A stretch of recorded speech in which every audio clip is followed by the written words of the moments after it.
નમસ્કાર વિદ્યાર્થી મિત્રો, ભૌતિક વિજ્ઞાન ધોરણ 12 ચેપ્ટર 1 વિદ્યુત ભારો અને ક્ષેત્રોના ત્રીજા સેશનમાં આપ બધાનું સ્વાગત છે. આજે આપણે ચર્ચા કરશું ટોપિક નંબર 1.4 પ્રેરણ દ્વારા વિદ્યુત ભારિત કરવું. એ કોઈ પણ પદાર્થ છે અને પ્રેરણ દ્વારા કઈ રીતે વિદ્યુત ભારિત કરી શકાય, આજે આપણે એની ચર્ચા કરીશું. બરાબર, ચલો પહેલા આપણે જોઈશું પ્રેરણ દ્વારા વિદ્યુત ભારિત કરવાની રીતો. પ્રેરણ દ્વારા કઈ રીતે વિદ્યુત ભારિત કરી શકાય પદાર્થને, એની આપણે રીતોની થોડીક આપણે બરાબર ઉપરથી થોડી માહિતી લઈએ. તો એને કુલ 4 રીતો છે. સંપર્ક દ્વારા વિદ્યુત ભારનું પ્રેરણ, સંપર્ક વગર વિદ્યુત ભારનું પ્રેરણ, ઘર્ષણ દ્વારા વિદ્યુત ભારનું પ્રેરણ અને ફોટો ઇલેક્ટ્રિક અસર. આવી 4 રીતો છે. સંપર્ક દ્વારા વિદ્યુત ભારનું પ્રેરણ, સંપર્ક વગર વિદ્યુત ભારનું પ્રેરણ, ઘર્ષણ દ્વારા પ્રેરણ અને ફોટો ઇલેક્ટ્રિક અસર.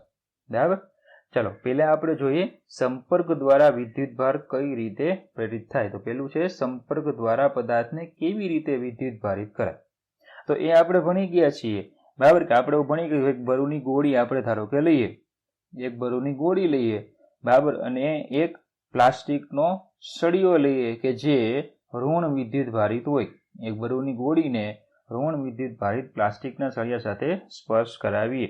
હવે આ સળિયો ઋણ વિદ્યુત ભારિત કઈ રીતે થાય, તો આપણે ભણી ગયા કે એને ફર સાથે ઘસવામાં આવે તો એ ઋણ વિદ્યુત ભારિત થાય. તો આ સળિયાને બરુની ગોળી સાથે સંપર્ક કરાવો તો આપણે જાણીએ છીએ કે આ બરુની ગોળી પણ છે એ ઋણ વિદ્યુત ભારિત થાય છે. બરાબર, કેમ ખબર પડે, તો કે આ બંનેને હવે તમે નજીક લાવો છો, બરાબર, આ બરુની ગોળી અને આ સળિયો એને તમે નજીક લાવો એટલે એમાં અપાકર્ષી બળ લાગે છે, જે દર્શાવે છે કે આ ગોળી છે એ શું થાય છે, વિદ્યુત ભારિત થાય છે. બરાબર, સેમ આ જ બરુની ગોળી છે, બરાબર, એને જો તમે ધન વિદ્યુત ભારિત કાચના સળિયાની નજીક લાવો તો આપને અનુભવ થાય છે કે અહીંયા શું જોવા મળે છે, આકર્ષણ જોવા મળે છે. બરાબર, ચલો ધન વિદ્યુત ભારિત સળિયો કઈ રીતે થાય તે પણ ભણી ગયા આપણે, કે જે આપણે કાચનો સળિયો છે એને રેશમ કે ઊન સાથે ઘસવામાં આવે તો એ કેવો થાય છે, ધન વિદ્યુત ભારિત થાય છે. તો અહીંયા શું થયું, આપણે સંપર્ક કરાયો, અહીંયા આપણે શું કરાયું, સંપર્ક કરાયું. એટલા માટે આ મેથડને શું કહેવામાં આવે, સંપર્કની રીત. બરાબર, જો જ્યારે આપણે બરુની ગોળીને વિદ્યુત ભારિત પ્લાસ્ટિકના સળિયાનો સ્પર્શ કરાવીએ, વિદ્યુત ભારિત સળિયાનો આપણે સ્પર્શ કરાવીએ ત્યારે સળિયા પરના કેટલાક ઋણ વિદ્યુત ભારો એટલે કોણ, ઇલેક્ટ્રોન બરુની ગોળી પર સ્થાનાંતરિત થાય છે. બરાબર, આમાંના કેટલાક ઇલેક્ટ્રોન છે એ બરુની ગોળી ઉપર સ્થાનાંતરિત થાય છે, તે પણ વિદ્યુત ભારિત બને છે. એ બરુની ગોળી શું થાય છે, વિદ્યુત ભારિત બને છે. આમ બરુની ગોળી સંપર્કથી વિદ્યુત ભારિત થાય છે. બરુની ગોળી જે વિદ્યુત ભાર પ્રાપ્ત કરે એ કોને લીધે પ્રાપ્ત કરે છે, સંપર્કથી. અહીંયા શું થયું, બંને વચ્ચે સંપર્ક થયો. તે પ્લાસ્ટિકના સળિયા દ્વારા અપાકર્ષણ પામે છે. હવે જ્યારે આ બંનેને તમે નજીક લાવો છો ત્યારે આપણે શું જોઈએ છીએ કે એ અપાકર્ષણ પામે છે, પણ કાચનો સળિયો કે જે વિરુદ્ધ પ્રકારે વિદ્યુત ભારિત છે તેના દ્વારા આકર્ષણ પામે છે. કાચનો જે સળિયો છે કે જે વિરુદ્ધ પ્રકારનો વિદ્યુત ભારિત છે એ બંનેની વચ્ચે શું થાય છે, આકર્ષણ જોવા મળે છે. ખબર પડે. બરાબર, તો આ હતું સંપર્ક દ્વારા વિદ્યુત ભારનું પ્રેરણ. હવે સમજો બીજી એક વાત આપણે લઈએ થોડીક, કે ધારો કે આ બરુની ગોળી છે અને આ જે આપણે પ્લાસ્ટિકનો જે ઋણ વિદ્યુત ભારિત સળિયો લીધો તે સળિયો છે. ધારો કે ઋણ વિદ્યુત ભાર આમાં 10 E જેટલો છે, એટલે કે ઇલેક્ટ્રોન છે તો -10 E જેટલો એમાં વિદ્યુત ભાર છે. હવે આમાંથી કેટલોક વિદ્યુત ભાર શું થાય, આમાં જતો રહેશે. બરાબર, દાખલા તરીકે ધારો કે -3 ઇલેક્ટ્રોન ધારો કે બરુની ગોળી ઉપર ગયા, તો એનો મતલબ કે બરુની ગોળી જે છે એનો વિદ્યુતભાર કેટલો થાય, -3 E જેટલો વીજભાર થાય. જ્યારે હવે સળિયા ઉપર કેટલો વિદ્યુતભાર રહેશે, તો કે એણે શું કર્યું, 3 ઇલેક્ટ્રોન ગુમાવી દીધા, 3 ગુમાવ્યા એટલે પરિણામે શું થયું, એમાં 10 ઇલેક્ટ્રોન વધારે હતા, એમાંથી 3 ઇલેક્ટ્રોન વયા ગયા. તો એનો મતલબ કે હવે એનો વિદ્યુતભાર કેટલો હશે, -7 E જેટલો હશે. બરાબર, તો એનો મતલબ એવો થાય કે સંપર્કની રીતમાં શું જોવા મળે છે કે જે વિદ્યુત ભારિત પદાર્થ જે હતો એ વિદ્યુત ભારિત પદાર્થનો વિદ્યુતભાર ઘટી જાય છે. પહેલા કેટલો હતો, -10 E હતો, હવે કેટલો થાય છે, -7 E.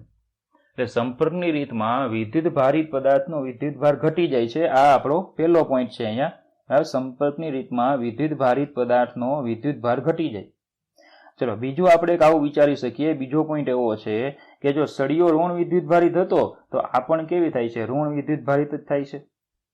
જો આપણે સળિયો જો ધન વિદ્યુત ભારિત હોત અને જો એને બરુની ગોળી સાથે સંપર્કમાં લાવ્યો હોત તો આ બરુની ગોળી પણ કેવી થાય? ધન થાત. તો એનો મતલબ એવો થાય કે આપણે અહીંયા એવો ખ્યાલ આવે છે કે વિદ્યુત ભારિત પદાર્થનો જેવો વિદ્યુત ભાર હશે, જો એ ધન હશે તો બરુની ગોળીમાં ધન, જો ઋણ હશે તો બરુની ગોળીમાં ઋણ વિદ્યુત ભાર જ પ્રેરિત થાય. એટલે સજાતીય વિદ્યુત ભાર જ મળે તમને. બરાબર? એવું નહીં બને કે આનો વિદ્યુત ભાર ઋણ છે તો બરુની ગોળીનો વિદ્યુત ભાર ધન, એવું નહીં થાય. બરાબર? તો બરુની ગોળી પર આ રીતે સંપર્ક દ્વારા હંમેશા સંપર્કની મેથડમાં હંમેશા સાચું છે. આ સંપર્ક દ્વારા જ્યારે પણ કોઈ પદાર્થને વિદ્યુત ભારિત કરીએ, બરાબર, ત્યારે વિદ્યુત ભારિત પદાર્થનો વિદ્યુત ભાર ઘટી જાય છે. બરાબર? અને બીજું, બરાબર, એ વિદ્યુત ભારિત પદાર્થનો વિદ્યુત ભાર ઘટી જાય છે અને બીજું કે એ સમાન પ્રકારે જ વિદ્યુત ભારિત થાય. બરાબર? તો આ હતું આપણે વિદ્યુત ભારના પ્રેરણની સંપર્કની રીત. બરાબર? ચલો બીજી મેથડ આપણે અહીંયા ચર્ચા આપી છે સંપર્ક વગર વિદ્યુત ભારનું પ્રેરણ. એની વાત આપણે પછી કરીએ. પહેલા થોડીક ચર્ચા લઈ લઈએ ઘર્ષણ દ્વારા વિદ્યુત ભારનું પ્રેરણ. તો આ તો આપણે ભણી ગયા છીએ. ઘર્ષણ દ્વારા વિદ્યુત ભારનું પ્રેરણ કયું? તો કે આપણે એવું ભણી ગયા કે ભાઈ આ કાચનો સળિયો તમે લ્યો અને રેશમનું કપડું લ્યો. કાચના સળિયાને રેશમ સાથે જ્યારે ઘસવામાં આવે છે ત્યારે શું જોવા મળે છે કે કાચના સળિયો ધન વિદ્યુત ભારિત થાય છે અને રેશમનું કપડું છે એ ઋણ વિદ્યુત ભારિત થાય છે. એનો મતલબ કે કાચના સળિયામાંથી ઇલેક્ટ્રોન ક્યાં ગયા હશે? રેશમના કપડા પર ગયા હશે. મતલબ કે હવે બંને કેવા જોવા મળે છે? વિદ્યુત ભારિત થયેલા જોવા મળે છે. આ ધન વિદ્યુત ભારિત થયેલો જોવા મળે, આ ઋણ વિદ્યુત ભારિત. તો આ પણ વિદ્યુત ભારનું પ્રેરણ થયું. સેમ આ જ રીતે તમે પ્લાસ્ટિકના સળિયા વાળું લઈ શકો કે પ્લાસ્ટિકના સળિયાને ઊન કે ફર સાથે ઘસવામાં આવે, બરાબર, ત્યારે પ્લાસ્ટિકનો સળિયો છે ઋણ વિદ્યુત ભારિત થાય છે. ફર છે કે ઊન એ કેવું હોય છે? ધન વિદ્યુત ભારિત હોય છે. બરાબર? તો એ શું છે? ઘર્ષણ દ્વારા વિદ્યુત ભારનું પ્રેરણ. સેમ એ જ ઉદાહરણ આપણે ભણી ગયા કે પેલા કાગળના ટુકડા પર ઇસ્ત્રી કરવામાં આવે, બરાબર, તો એ કંઈક વિદ્યુત ભારિત થાય છે. તો એ પણ શું છે? વિદ્યુત ભારનું પ્રેરણ. કઈ રીત? ઘર્ષણથી વિદ્યુત ભારનું પ્રેરણ. બરાબર? ચાલો એની પછી છે ફોટો ઇલેક્ટ્રિક અસર. તો ફોટો ઇલેક્ટ્રિક અસર તમે થોડી ઘણી આ રીતે ભણી ગયા હો તમે કેમેસ્ટ્રીમાં. બરાબર? આપણે થોડાક એની ચર્ચા કરી લઈએ છીએ અહીંયા.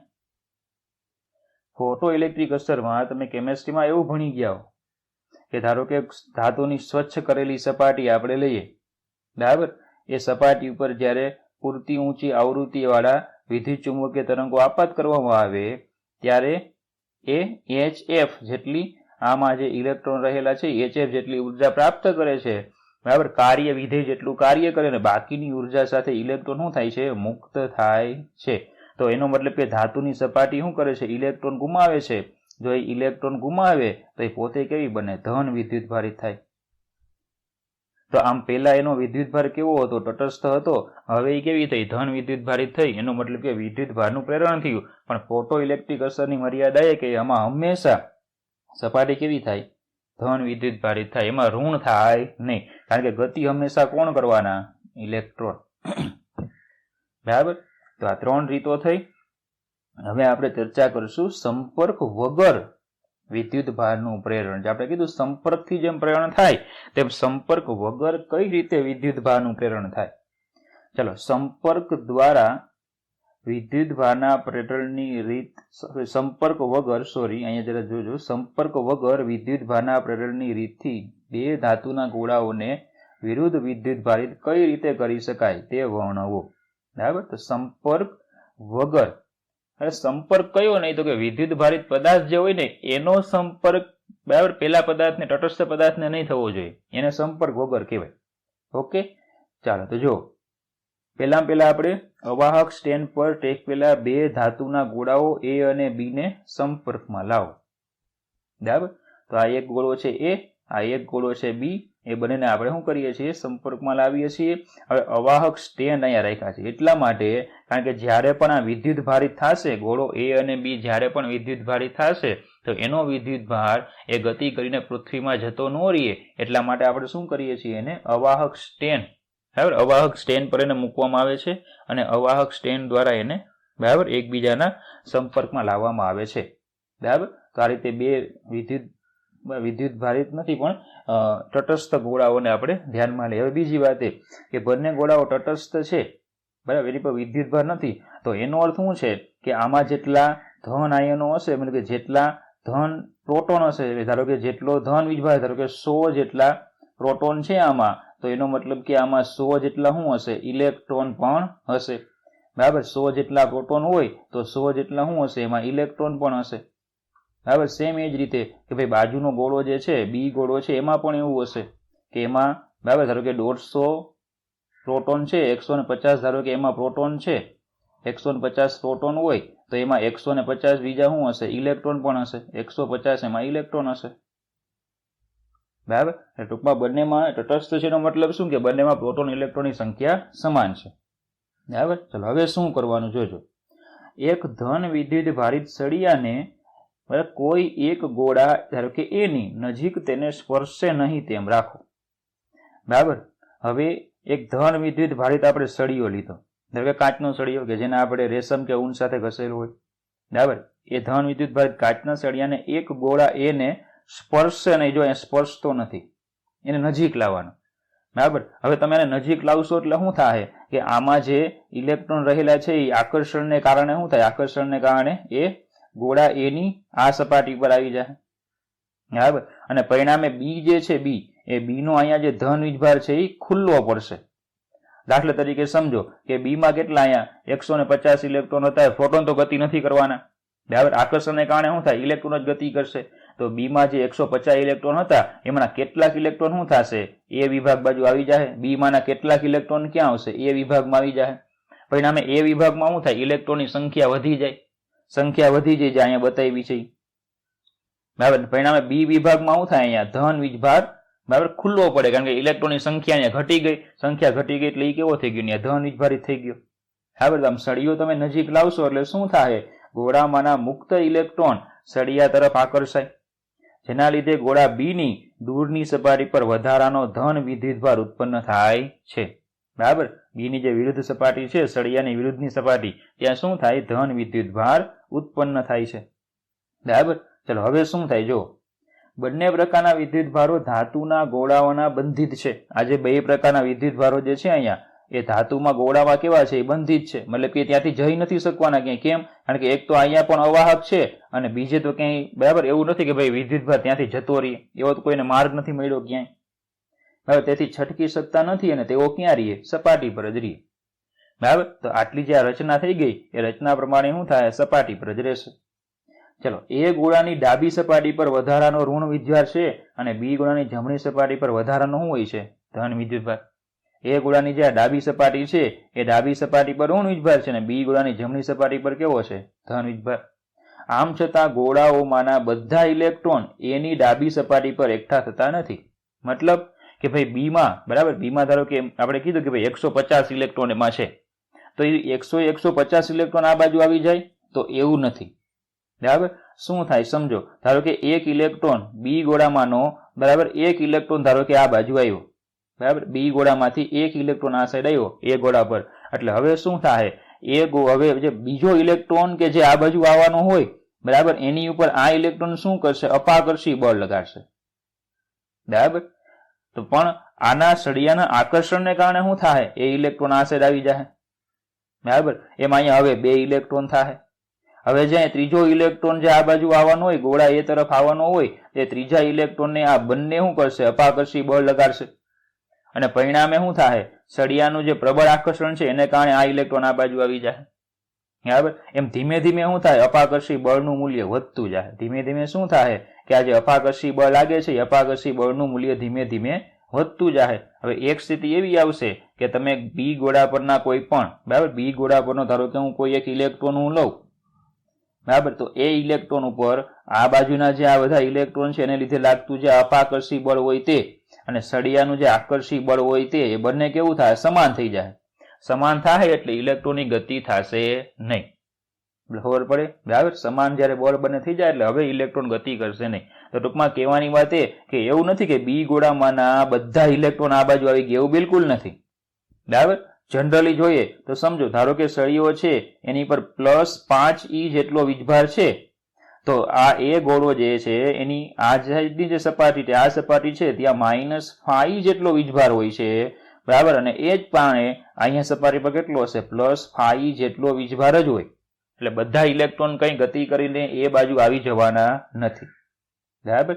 ચલો, આમ છતાં ગોળાઓમાંના બધા ઇલેક્ટ્રોન ગોળા એની ડાબી સપાટી પર એકઠા થતા નથી.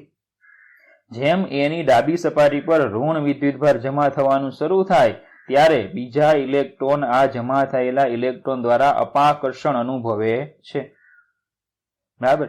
થોડા સમયમાં સળિયાના આકર્ષણ બળની અસર અને જે આપણે જમા થયેલા વિદ્યુત ભારોને લીધે થતા અપાકર્ષણ બળની અસર હેઠળ સંતુલન સ્થપાય, એટલે બંને કેવા થાય, સમાન થઈ જાય. આ પ્રક્રિયાને વિદ્યુત ભારનું પ્રેરણ કહે છે અને તે તરત જ બને. જેવો તમે સળિયો લાવો છો નજીક એવો તરત જ આ ઘટના બને છે. તો આશા રાખું તમને આખું ખ્યાલ આવી ગયો હશે, બરાબર. ચાલો, હવે શું થાય સમજો. જ્યાં સુધી કાચનો સળિયો ગોળા એની નજીક રાખેલો હોય, જ્યાં સુધી આ એરેન્જમેન્ટ આ રીતે છે, ત્યાં સુધી એકઠો થયેલો વિદ્યુતભાર સપાટી પર જ રહે. ત્યાં સુધી શું થાય કે એકઠો થયેલો જે વિદ્યુતભાર છે એ સપાટી પર જ રહેશે, બરાબર. હવે ધારો કે હું શું કરું, આ સળિયાને અહીંથી હું લઈ લઉં, દૂર કરી દઉં, આ સળિયો અહીંથી તમે કેન્સલ કરી નાખો, અહીંથી કાઢી લે, તો શું થાય, ફરી પાછા આમાં જે ઇલેક્ટ્રોન હતા એ આ ધન વિદ્યુત જે એ ગોળામાં જે ઇલેક્ટ્રોન હતા કે નહીં, એ વધારાના ઇલેક્ટ્રોન આ બાજુ બી ગોળામાં ધન વિદ્યુતભાર પ્રાણે આકર્ષાશે અને બંને ગોળાઓ ફરી પાછા પેલા જેવા જ તટસ્થ બની જશે. જો સળિયાને તમે દૂર કરશો તો બંને ગોળાઓ ફરીથી તટસ્થ બની જાય, બરાબર, અને પુનઃ શું થાય, વિતરિત થઈ જાય વિદ્યુતભારો. તો જો સળિયાને દૂર કરવામાં આવે તો વિદ્યુત ભારો પર કોઈ બાહ્ય બળ લાગતું નથી અને તેઓ તેમની મૂળ તટસ્થ અવસ્થામાં પુનઃ વિતરિત થાય છે, બરાબર. પણ આપણે એવું નથી કરવાનું, આપણે ગોળા એની નજીક કાચના સળિયાને હજી પકડી જ રાખવાનો છે, આપણે એને છૂટો કરવાનો નથી, બરાબર. એને પકડી જ રાખીને બે ગોળાઓને થોડા અંતરે અલગ કરો. જો અહીંયા પેલા શું હતું, જો અહીંયા પેલા સંપર્ક હતો અહીંયા, પણ હવે શું કર્યો, એ બંનેને શું કર્યા, દૂર કર્યા, પણ સળિયો દૂર નથી કર્યો, સળિયો હજી ત્યાં છે. એટલે સળિયાને નજીક રાખીને બંને ગોળાઓને શું કરો, સંપર્ક છોડો. બે ગોળાઓ વિરુદ્ધ પ્રકારે વિદ્યુતભારિત થયા હોવાનું જણાય છે અને એકબીજાને શું કરે છે, આકર્ષે. તમે થોડા દૂર લઈ જશો એટલે શું થાય, આ બંને બોલો, આમાં ઋણ વિદ્યુતભાર થઈ ગયો કે નહીં, આમાં ધન વિદ્યુતભાર થઈ ગયો, અને બંને શું થાય, એકબીજાને કંઈક આકર્ષણ અનુભવે છે, બરાબર. ચાલો, જો સળિયાને દૂર કરવામાં આવે, હવે સળિયો તમે દૂર કરો, જો એ સળિયો અયોગ્ય હોય, સળિયો તમે દૂર કરો તો ગોળા પરના વિદ્યુતભાર પુનઃ વિતરણ પામે છે. જોજો આ જે આકૃતિ છે એ તમે જુઓ, બરાબર. અહીંયા આ માઇનસ છે, આ પ્લસ છે.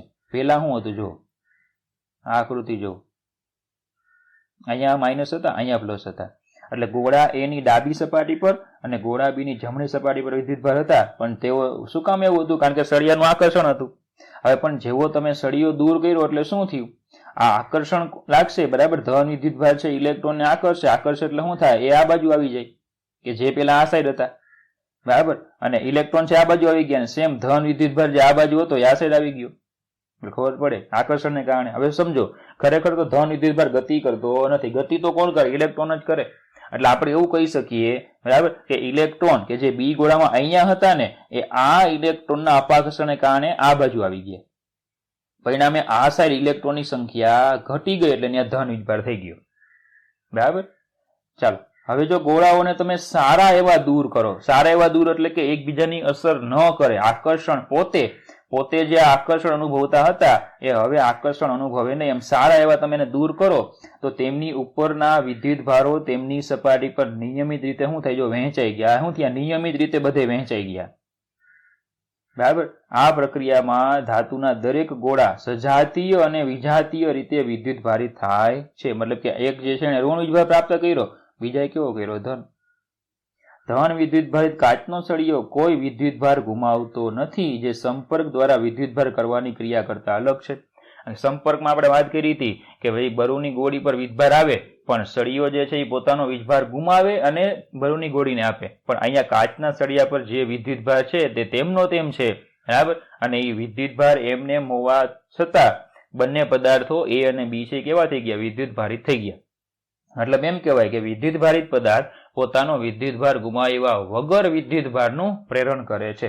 આ સંપર્કની રીત છે, બરાબર. તો અહીંયા પણ આપણે બે મુદ્દા નોંધી શકીએ, બરાબર. પહેલો મુદ્દો આપણે એ નોંધી શકીએ કે વિદ્યુત ભારિત પદાર્થ પોતાનો વિદ્યુત ભાર ગુમાવતો નથી આમાં. બરાબર. બીજો મુદ્દો આપણે એવું નોંધી શકીએ કે આપણે આમાં કોઈ પણ પદાર્થને તમારે ખાલી ધન વિદ્યુત ભારિત કરવો હોય તોય થાય, ખાલી ઋણ વિદ્યુત ભારિત બનાવવો હોય તોય થાય, અને જો તમે ધન અને ઋણ બંને સાથે બનાવવા હોય તો પણ એને વિદ્યુત ભારિત કરી શકો છો. તો આ જે વસ્તુ છે ને આપણે હમણાં થિયરીમાં ભણ્યા કે કોઈ પણ પદાર્થને બરાબર ધન અને ઋણ, એક ઋણ બને એક ધન બને એવું આપણે આમાં ભણી ગયા. બરાબર. આપણે એક દાખલો છે ઉદાહરણનો, એમાં આપણે એવું ભણશી કે અલગ અલગ, ધારો કે એક ગોળો ધારો કે હું રાખું, સમજો એક જ ગોળો હું રાખું તો એને હું કઈ રીતે ખાલી ધન કે હું ખાલી ઋણ વિદ્યુત ભાર બરાબર પ્રાપ્ત કરાવી શકું છું. તો એ આપણે આમાં ઉદાહરણ છે એમાં આપણે થોડીક ચર્ચા કરશું ત્યારે, જેથી કરીને આપણે ફરી પાછું વિદ્યુત ભારનું સંપર્ક વગર કઈ રીતે વિદ્યુત ભારિત થાય, પ્રેરણ થાય, એનું પાછું રિવિઝન આપણે થાય. એટલે એટલા માટે મેં હમણાં સાથે લીધો નથી. બરાબર. ચાલો, તો આ થઈ ગયું સંપર્ક વગર વિદ્યુત ભારનું પ્રેરણ. ચાલો, એની પછી છે વિદ્યુત ભારિત સળીઓ શા માટે હલકા પદાર્થોને આકર્ષે છે. આવું આપણે એક અવલોકન હતું આ એકદમ શરૂઆતમાં કે વિદ્યુત ભારિત સળીઓ છે એ હલકા પદાર્થોને શું કામ આકર્ષે, એનું કારણ શું છે. હવે સમજો, દાખલા તરીકે ધારો કે આપણે અહીંયા એક આ વિદ્યુત ભારિત સળીઓ લીધો, ધારો કે હું એ ધન વિદ્યુત ભારિત હું લઉં છું. હવે એને તમે ધારો કે કોઈ પદાર્થ જે છે એની તમે નજીક લાવો છો, બરાબર. આમાં ધન અને ઋણ પદાર્થ જે છે એમાં ઇલેક્ટ્રોન પણ છે અને પ્રોટોન પણ છે. હવે તમે અહીંયા ધન વિદ્યુત ભારિત પદાર્થને લાવો એટલે શું થાય, ઇલેક્ટ્રોન છે આકર્ષણને કારણે આ બાજુ સપાટી પર આવશે, એ આ બાજુ બરાબર કંઈક આકર્ષણ અનુભવે છે, એ આકર્ષણને કારણે શું થાય, ઇલેક્ટ્રોન આકર્ષણને કારણે આ સપાટી પર આવશે. બરાબર. જ્યારે જે ધન વિદ્યુત ભાર છે બરાબર એ ઇલેક્ટ્રોન આ સાઈડ જતા રહ્યા હોવાથી આ બાજુ ધન વિદ્યુત ભાર છે એ ખુલ્લો પડે. બરાબર. અને ધન વિદ્યુત ભાર છે એ શું અનુભવે છે, અપાકર્ષણ અનુભવે છે. બરાબર. હવે સમજો આપણે આગળ ભણશું કે જે બળ લાગે ને, આકર્ષણ અપાકર્ષણ બળ લાગે છે ને, એ બળ વિદ્યુત ભારના સમપ્રમાણમાં હોય. જે આકર્ષણ અપાકર્ષણ બળ લાગે છે બરાબર એ બંને વિદ્યુત ભારો જે અહીંયા છે એ બંને વિદ્યુત ભારોના મૂલ્યોના ગુણાકારના સમપ્રમાણમાં હોય. બરાબર. અને એ જ બળ જે છે એ બંને વચ્ચેનું જે અંતર હોય એ અંતરના વર્ગના વ્યસ્ત પ્રમાણમાં હોય. જે બળ લાગે એ બંને વિદ્યુત ભારોના મૂલ્યોના ગુણાકારના સમપ્રમાણમાં હશે અને એ અંતરના વર્ગના વ્યસ્ત પ્રમાણમાં હશે. બરાબર. તો હવે આમાં સમજો કે આની પર ધારો કે +5 E જેટલો વીજભાર હોય તો હમણાં આગળ કીધું તમને એ પ્રમાણે કે અહીંયા બધા ઇલેક્ટ્રોન નહીં આવે, કેટલા આવશે, -5 E જેટલા ઇલેક્ટ્રોન જ આવશે, અને અહીંયા ધન વીજભાર કેટલો આવશે, +5 E જ આવશે. હવે એનો મતલબ એવો થાય કે વિદ્યુત ભારો તો સમાન છે, વિદ્યુત ભાર સમાન છે એટલે વિદ્યુત ભાર પ્રમાણે જો આપણે ગણીએ તો આને કોઈ આ બળ છે એ અસર નહીં કરે. બળ જે છે એ માત્ર હવે કોને લીધે હશે, એમની વચ્ચે અંતર કેટલું છે એની પર જ વધારે અસર કરે, કારણ કે વિદ્યુત ભાર તો કેવા છે, બે સરખા છે. તો જેમ અંતર વધારે હશે તેમ બળ કેવું હશે, ઓછું. હવે એનો અર્થ એવો થાય કે આ જે બળ લાગે ને એનું આનાથી અહીંયાથી અંતર કેવું છે, વધારે છે. બરાબર. આ વિદ્યુત ભારથી બરાબર આ સળિયાથી આમનું અંતર વધારે છે અને પરિણામે આ બળ છે એ કેવું હશે, ઓછું છે. જ્યારે આમનું અંતર છે એ કેવું છે, ઓછું છે, એટલે આ બળ કેવું હશે, વધારે. તો એનો અર્થ એવો કહેવાય કે આ બાજુ જે આ બળ લાગે ને, આ બાજુ જે આ બળ લાગે એ બળ કેવું છે, આકર્ષી બળ કેવું છે, વધારે છે, જ્યારે અપાકર્ષી બળ કેવું છે, ઓછું. અને પરિણામે પદાર્થ પર પરિણામી બળ કેવું હશે, આકર્ષી પ્રકારનું. એટલે પદાર્થ શું થાય, એ સળિયા તરફ આકર્ષાય છે. બરાબર.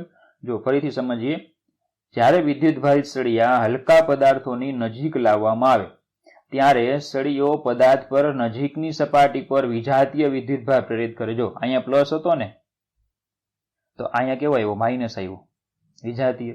અને સજાતીય વિદ્યુત ભાર પદાર્થની દૂરની સપાટી પર જાય. સજાતીય છે અહીંયા આવે દૂરની સપાટી પર. બે પ્રકારના વિદ્યુત ભારોના કેન્દ્રો સહેજ અલગ થાય. બરાબર. જે પેલા તટસ્થ હતા, તટસ્થ એનો મતલબ શું થાય કે પ્લસ અને માઇનસ કેવા હતા, સાથે હતા. એ હવે બળને કારણે શું થયું, પ્લસ અને માઇનસ જે છે એ કેવા થઈ ગયા, થોડા અલગ થાય.